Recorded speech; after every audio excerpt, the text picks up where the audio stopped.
Белгечләр быел язгы кыр эшләренең иртәрәк башлануын хәбәр итте. Район авыл хуҗалыгы формированиелары оешкан төстә эшкә кирештеләр. Бүгенге көндә безнең 9-нчы бөтен уҗым культураларда, күп еллык культураларда тупландырылган.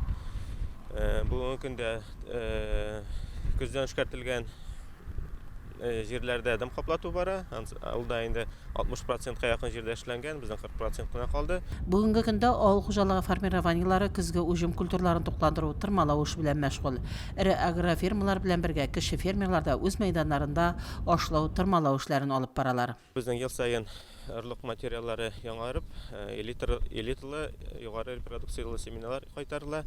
Безнең быел да соңгы 3 елга алсак, безнең ел саен 2000-1000 тонна яңа орлыклар кайтарыла. Узган атнада агрофирмалар чәчү эшенә дә керештеләр. Чәчү компаниясына быел да Туганъяк агрофирмасы старт бирде.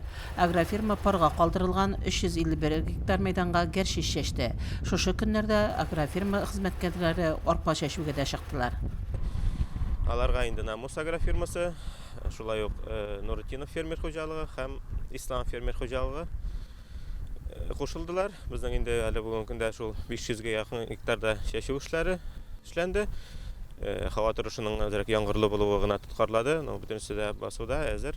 Илебезнең, җирлегебезнең азыклык иминлеге авыл хуҗалыгы эшчәннәре кулында. Бүген алар һәрберсе булачак иген уңышына ныклы нигез салу, өстәлләребезне сыйлы булу өчен тырыш хезмәтен куя. Уңышлы эшләр телик аларга. Фәрдә Гайнтинова, Айрат Фазылов, Динар Нуртдинов, Мөслим телевидениесе.